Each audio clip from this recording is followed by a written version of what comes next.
What's up everybody, welcome back to the channel. Today we are going to look at the Anacapa Mid Gore-Tex boot from Hoka 11. The Anacapa markets itself as the gateway to the outdoors, and we kind of agree.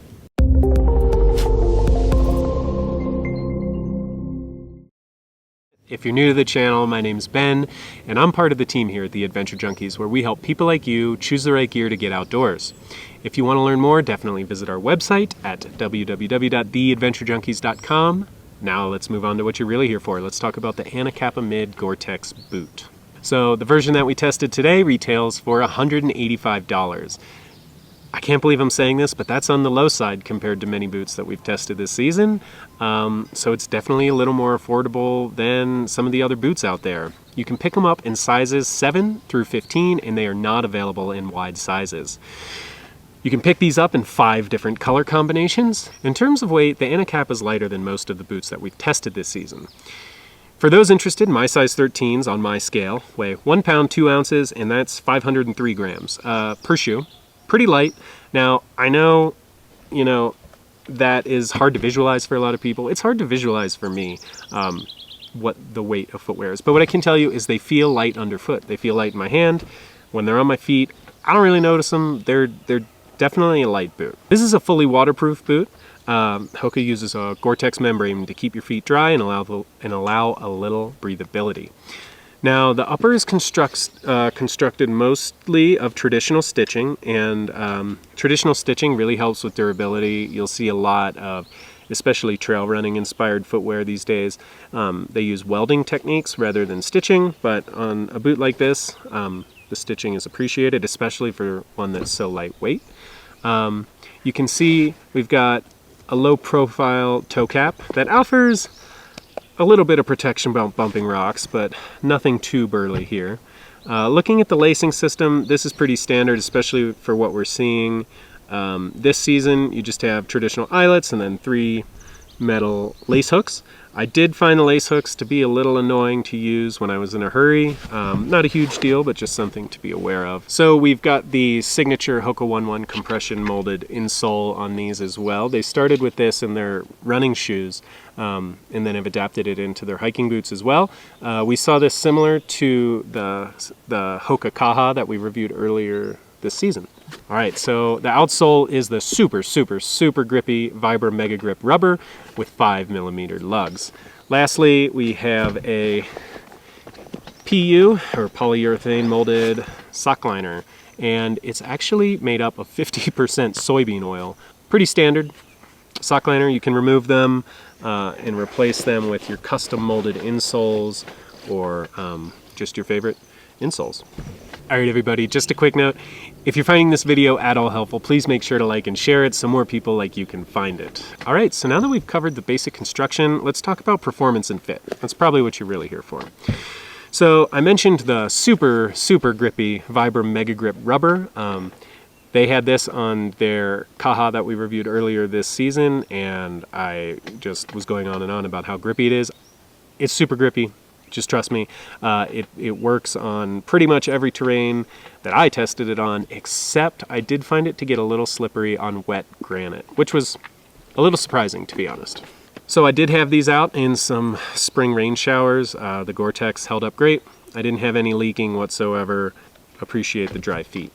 So for a waterproof boot, I actually found these to breathe better than most. That's going to be due in part a lot to this really thin upper. This upper, so you have leather, and then you have basically a synthetic mesh material around the forefoot. You have a little protection back here in the heel, and then the padding for the boot is really only around the ankle. You can see where the leather stops here, just really around the ankle. And the other odd thing about this upper is this dovetail piece. You can see how high the upper goes in the front of the ankle there and how low it is in the back. Kind of an odd design. But nonetheless, this upper does breathe better than most waterproof boots, and I think that's because there isn't any cushion in this forefoot area. So this upper is super soft and flexible. You do have, because you have such a thick midsole, the flex in the sole is pretty minimal. But this upper, I mean, this upper is nothing. Very thin, just a little padding up there, and it's kind of all over the place here. And because it's so soft and flexy, I think stability suffers a bit here. And I had this issue with the Kaha, which is a similar boot but more built up. This is a little more minimalistic. But I think because the upper is so soft, stability suffers, especially lateral stability. Side-to-side movement, when you have one foot, when you're walking on a hillside and one foot's higher than the other, I felt that my feet wanted to go downhill. So let's talk about cushion. In one aspect, this shoe is all cushion, and in another aspect, it's no cushion. The midsole, cushion underfoot, yeah, absolutely, very cushiony. Obviously, you would have to be with this midsole, but the upper has no cushion. I mean, there's a little cushion around the ankle. You need that, especially this bit here in the heel portion. But I mean, other than that, this boot has no cushion. So I want to talk about fit really quick. Obviously, take my fit assessment with a grain of salt because my foot is definitely shaped different than your foot. I always encourage people to try boots on if they are interested because you just never know.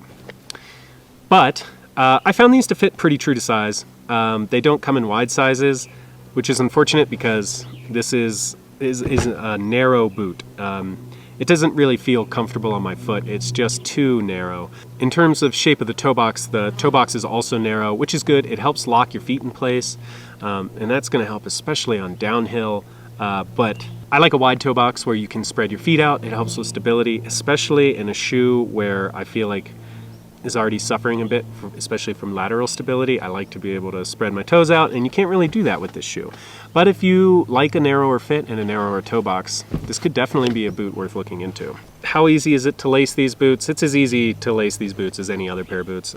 Nothing extraordinary here. These hooks, lace hooks, can be a little goofy if you're in a hurry, but not a huge deal. The overall construction and durability seems rock solid. I mean, these look, I cleaned them off, but I've got about 50 miles on them, and they look basically brand new, except for some dirt on the sole. I think they've held up really well. Overall, I think these boots, if they work for your foot shape, then you're gonna find them really comfortable. They're nice and soft with a lot of cushion underfoot. They breathe pretty well for a waterproof boot. It's really all just going to come down to fit with these, I think. So the question is, who are these boots for? So at the beginning of the video, I mentioned that they market these as the gateway to the outdoors. I think, I'm just guessing here, but I think the reason they say that is one, because they're, I can't believe I'm saying this, but they're on the affordable side for hiking boots. I think they're a beginner-friendly pair of hiking boots. They're not too techy. If they fit your foot shape, I think they're going to be comfortable, and there's a lot of cushions. So maybe if you're not your body's not used to heavy hiking, that starting with a shoe with a lot of cushion might be really beneficial for you. Also, there are plenty of you out there I know that just need the cushion when you're hiking, or just prefer the cushion. But maybe you have joint issues, maybe you have back pain.